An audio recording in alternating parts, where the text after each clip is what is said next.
All right, we're going to call to order the meeting of the Audit, Finance, and Legislative Committee of January 29, 2014. And roll call, both Commissioner Wells and I are here. So we need to adopt the agenda.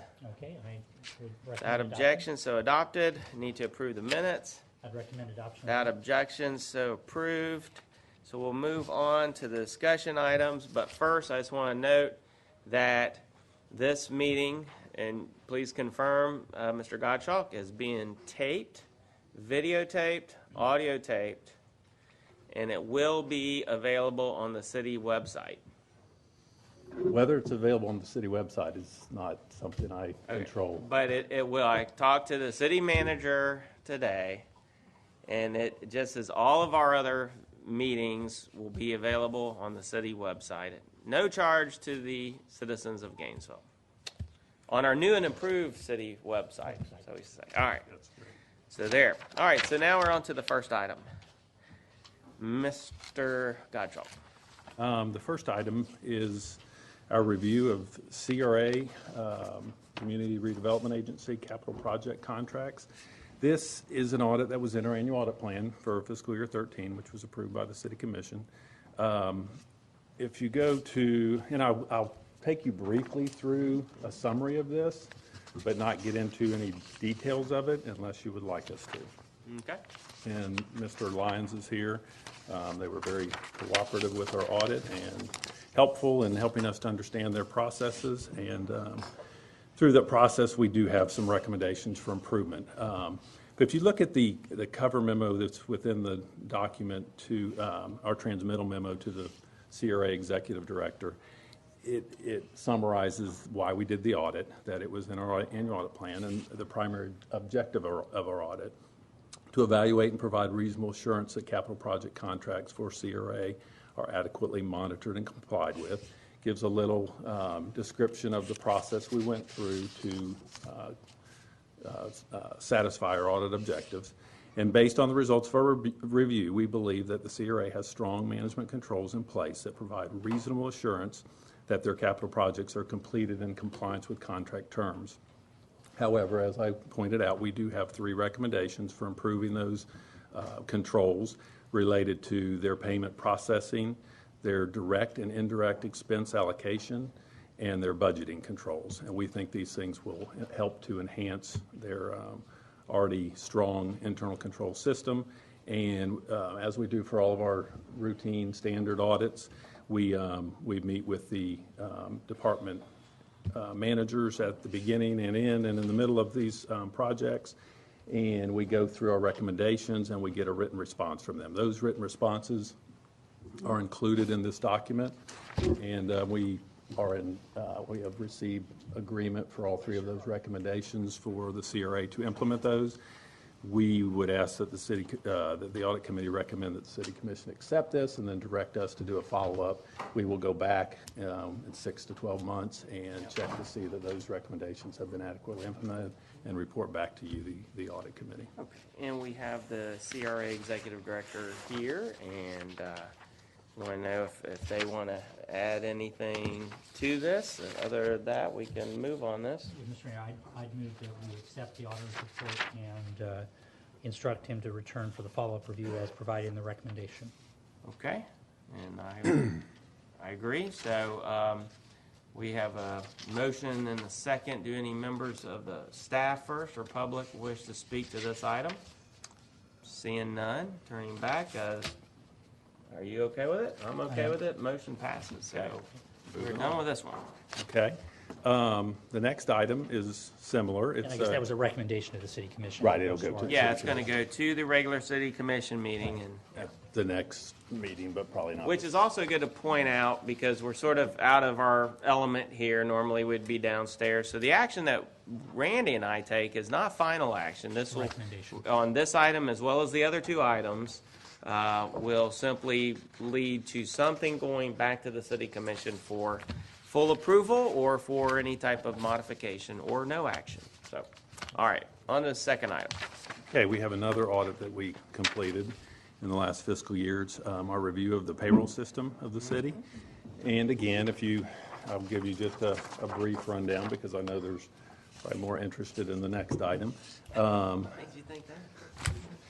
But if you look at the transmittal memo, it does again talk about, what our purpose in doing this audit was. And in general, it's to evaluate the system of management control over the city's processing of payroll transactions.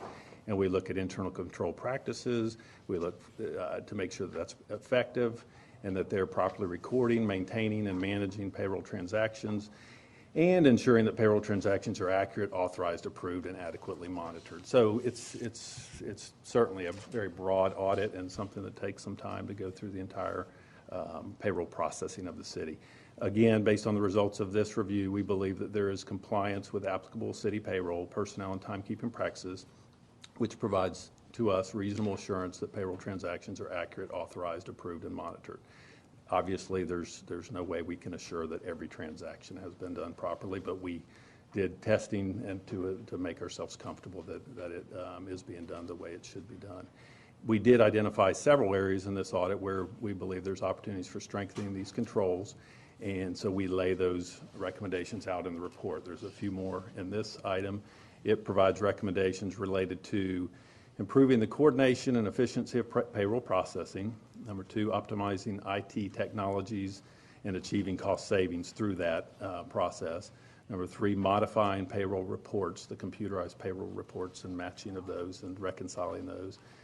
Number 4, improving procedures related to new hires and rehired retirees, and modifying payroll and timekeeping practices to reduce errors and improve the timeliness of wages paid.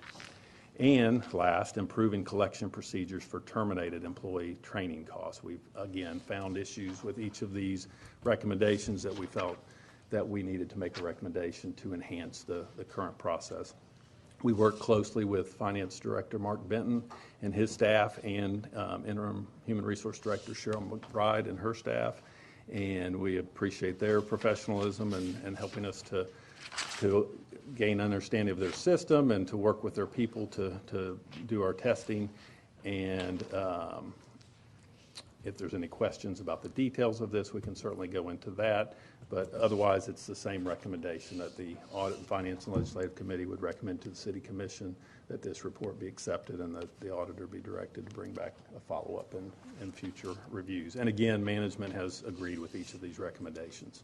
Okay. Now, I had a real quick question about the, I guess, the GPD timekeeping practices.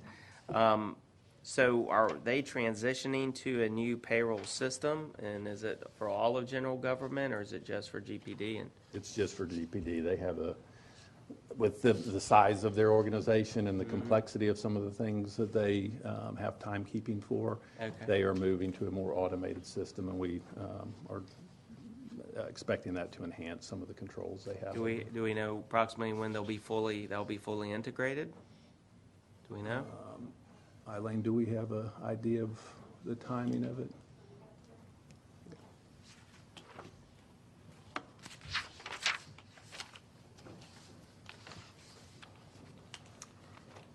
Good evening. Eileen Marzak, Assistant City Auditor.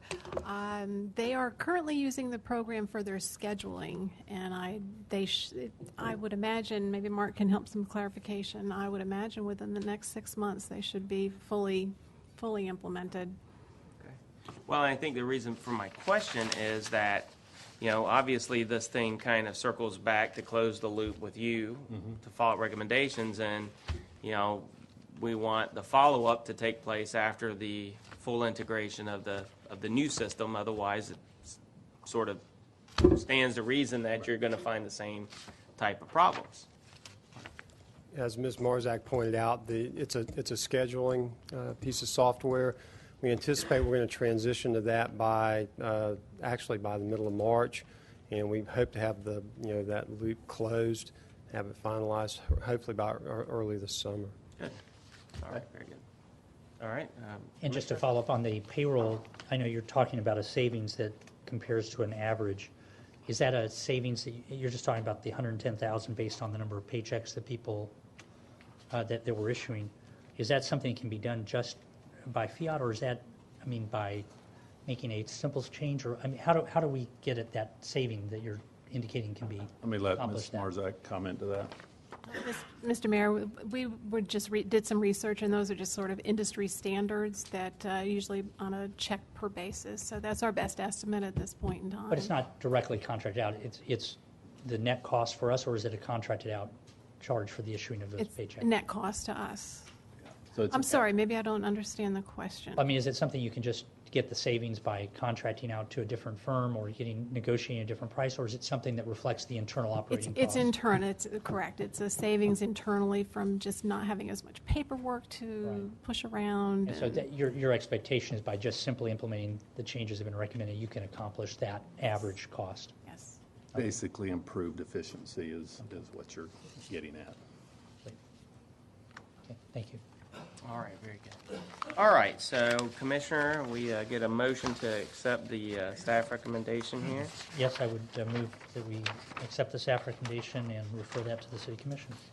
All right, I certainly approve that. So any other members of city staff first need to weigh in? Seeing none. Members of the public wish to address this item? Yes, sir. Yes, I'm Donald Shepard, and I'm running for City Commissioner at large, and also I sit on the city audit financing. And what I want to bring to the table here is that study. We're hearing this new word, study, being brought up. It's something I addressed when I signed up to be a mayor, and now I'm running for commissioner, and I want this to carry on. This here study is opening doors and windows. When I opened the door with GPD and the Sheriff's Department, when I brought this issue up, it brought the study to be. It brought an audit financing, which was enhanced with Ms. Henson Rawls and others, that we needed this to carry on. I tell you, Mayor Bradley and commissioners, that I would like this to carry on for at least 2 years to 5 years, for this study to be carried on throughout every department, so that these studies can be updated. These here studies that is being going by are studies that have been implemented since 2003. And this incident, what I'm stating, factual information which we have in the studies of GPD and our Sheriff's Department and our Fire Department, and this information has opened the doors along with my help to do so. And I think if we're going to have next year a true audit budget finance, then we need to look at these issues and studies of each board and each member, hearing the boards and hearing what they bring to us, whether it's Palm Creek or it's Turkey Creek or whatever board it is, hearing them and taking their information, implementing it into our information through planning and audit finance will give us a better outlook, and true fact-finding information will make our business and our job here in the audit finance and planning department much easier. And I'd like this to be done. All right, thank you very much for your comments. Any other members of the public wish to speak to the, yes, sir. My name is Don Glendenning, and I'd just like to ask a question. I hear that you say there's $110,000 worth of savings, but it's internal inefficiencies. Does that just, are we letting people go, or is there just less work for them to do? I always hear the government saying that they're making savings, but these aren't savings in checks, these are in material, and these generally aren't people. So is it just meaning that people don't have to work quite as hard as they had to work yesterday because of your new system? Okay, if we could have someone address the issue of efficiencies and savings. Mr. Mayor, again, Eileen Marzak. There would be no reduction in staff as far as I'm seeing in that future. It's just a matter of workload efficiencies. So that's the best that, unless Mr. Benton's got any further. I don't understand how you can come up with $110,000 Well, and again, part of it would be not mailing out pay stubs. I mean, that doesn't sound like much, but when you have those happening every 2 weeks and you are sending 50 them out. cents a first-class stamp. Yeah, it just takes a lot of time. But again, even if you free up the resources of the existing people, over time, that may result in that you wouldn't need a person, but more likely it'll be filled by additional duties and things of that nature, and just hopefully more efficient government. Okay. Thank you very much. Thank you for your comments. Any other members of the public wish to speak to the review of the payroll system? All right, seeing none, turning back. I assume you support your motion? I do. So do I. So that motion is also now approved. And on to the last item. All right, the third item and the last one on our agenda is, the title of it is Audit of GRU. And there's been a fair amount of discussion on this item when it was referred. On December 5th, there was some discussions. There was an item put on the City Commission meeting for that night by the mayor to talk about this issue. And there was quite a bit of discussion that night. And through that discussion, it was referred to the Audit, Finance, and Legislative Committee to continue to work on this. This is related generally to the utility and a lot of the things that have been discussed related to the biomass plan over the last several years. On December 19th, after that referral, the city attorney issued a memorandum to the City Commission, and that is somewhat pertinent, I think, to the discussion that was had on December 5th. That followed with, on January 16th, a discussion of that memo among the City Commission, the city attorney's memorandum regarding the equitable adjustment for change of law of the power purchase agreement. There was extensive discussion again about that item on January 16th, and here we are on January 29th. I think the charge to the committee is to discuss this, and I think it's pretty broad in terms of where it could go. It's the will of the committee and what they want to take back, and we would certainly try to provide as much advice as we can, depending on what direction you would like this issue to go. Okay. And, I think one of the things we're trying to do today is sort of at least outline the parameters of it, because we fully understand that whatever we do here, the City Commission as a whole will definitely want to sink their teeth into it.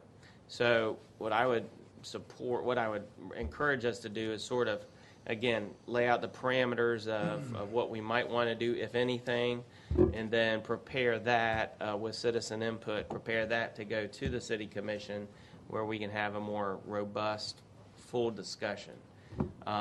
So, with that in mind, I support the idea of an outside special audit simply because I believe that it is important to have a sort of an arm's length analysis provided by someone who feels empowered to sort of look at some of the past practices, really in terms of those parameters, using some of the guidance we've already received from our city attorney in terms of improvements, but also able to scratch beneath the surface, because I think, even Ms. Shalley, of course, we'll encourage her to weigh in here. What has been done to date is a sort of a cursory approach to the management of the utility, digging in deeper in some areas, but not comprehensively enough. And to me, that's what we want to get at with this. The goal should be not only improved recommendations for the efficient management of the organization, but a clean slate for whoever we end up hiring to become the full-time, or not full-time, Kathy's already full-time, to become the permanent GM for the utility, and without any worry that they may be stepping into something and have to, get into a situation that's not optimal for them. So what are your thoughts, Commissioner? Well, Mr. Mayor, I think I've tried to give quite a bit of thought to this in the intervening time, and I don't remember exactly when this referral, I think it was at December 5th meeting. And I think what I said at the time, I went back and kind of looked at the discussion amongst us to the extent that staff provided some limited amount of input, but it's really more a conversation amongst us. And for me, the focus, I guess, and maybe this is somewhat in line with what you'd said about trying to recommend some parameters. But I guess the thing that certainly struck me was that if we didn't have a clear idea of what we were aiming to accomplish, that it would be an almost unbounded task. And I did not see going forward unless it was pretty clear what was going to be focused on.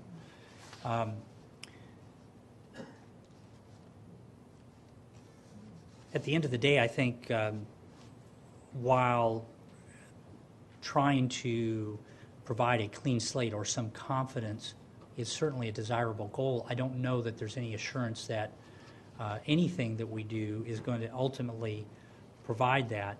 I do think my primary focus was providing either improved recommendations or simply alternative recommendations going forward. And so my interest was, certainly it seems to me that we have a very large utility. It has a lot of different areas that it deals in. The primary focus of interest, it seemed to me, was in our electric supply. So simply asking the question, whatever we do, what portion of the utility are we really looking at? Number two, the more I looked at, and I'm certainly not an attorney, but the more I looked at what forensic audits appear to represent, it seems as though they tend to be focused on something in which you've identified something you believe has been some sort of malfeasance. Now, you didn't use that. You used this phrase special audit. I'm not really sure what the distinction is. Certainly having this memo led me to want to say, if someone were to come in and look at anything we're doing, that they should be able to look at what has gone before, if that has potential financial impact going forward. I'm frustrated that we don't appear to have a recommendation that can lead to a recouping of these dollars. If an outside person wants to include that in their review, I would be open to that. But if it's premised on specific wrongdoing, I think I'm a little cautious about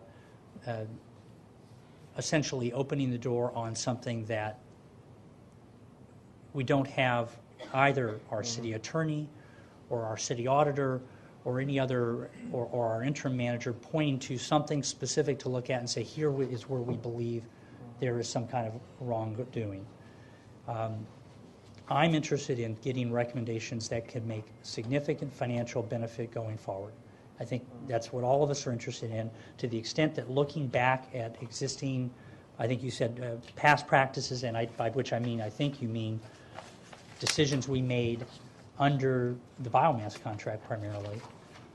I'm fine with those being included in the scope of what someone could look at, but I'm primarily interested in seeing recommendations that could have significant financial benefit to the ratepayer and to the utility. Right. And I think by being focused in that way, I think we're more likely to be able to get an outcome that we can then get action on that will benefit the ratepayer and the utility. So I mean that's kind of where I'm at. I think it's pretty much what I said at the time. But and I will say I've had citizens point to very specific things that they think there might be worth looking at. I'd be interested in hearing again what those might be. We've looked at this change of law memo. I certainly would be fine with an outside person including that in their scope. I've heard questions raised as to whether or not the air permit under which that we own is in some way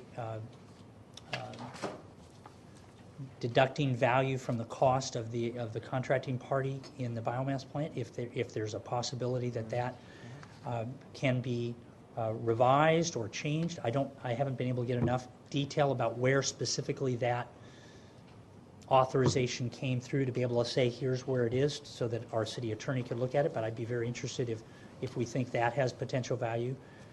Okay.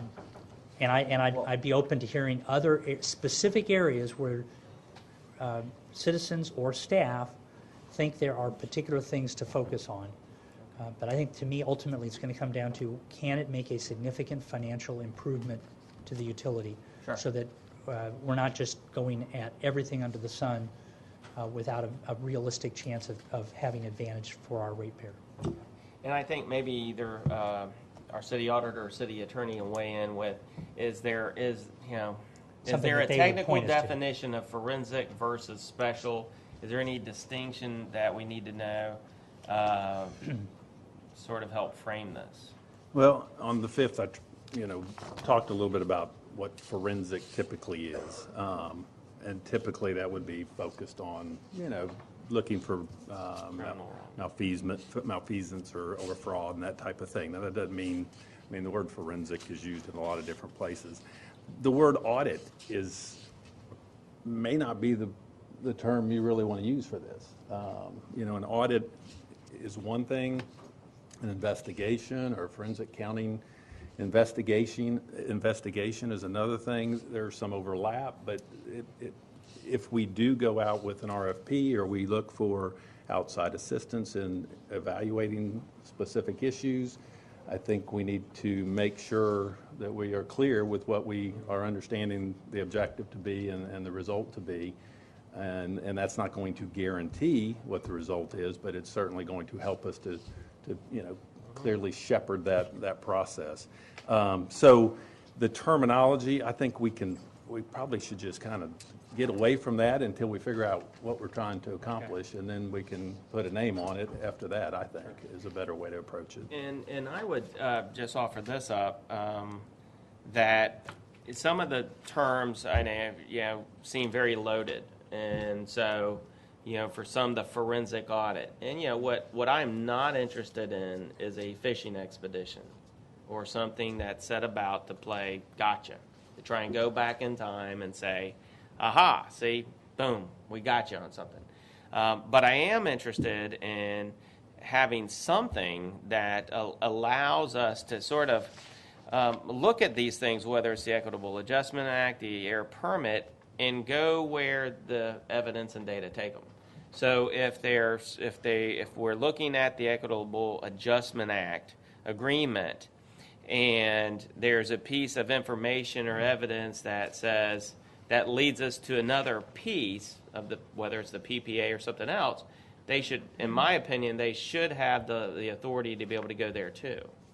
So that's the sort of the difficult task. You don't want to just open-ended, anything goes. Like Brent was saying, we need to have a clear objective. At the same time, I think it's a waste of time and money if we immediately put sort of the handcuffs on whoever we seek to look at this thing. Madam Attorney, is there anything you want to add to this at this point in our discussion? And ultimately, Mr. Mayor, I think the only thing that I would maybe add to what you said is if there is not a realistic probability that there is significant savings to be accomplished, and I'm coming to the conclusion, at least based on everything we've been given today, that none of what we've gathered so far would result in that. I'm interested in looking for things based on their realistic probability of having a financial benefit to the utility and to the ratepayer. I think spending a lot of money pursuing avenues that don't have that potential, I don't know that I see the value of that. And if you remember, this was for example, let's just take into consideration equitable adjustment only, that at the last regular meeting we had the chance to kind of end it, but we didn't. We decided that even though we have, I think, a well-reasoned memo from our city attorney, that we still want to see if there's anything actionable there. And so at a minimum, that would be, I think, a piece of it. And at some point, Madam Attorney, I will ask you to summarize your understanding of the October 31st memo from who the heck is it? Are you talking Ackerman, the Ackerman memo, and their findings, because they have very clearly, I'll just read it into the record, based on a preliminary facts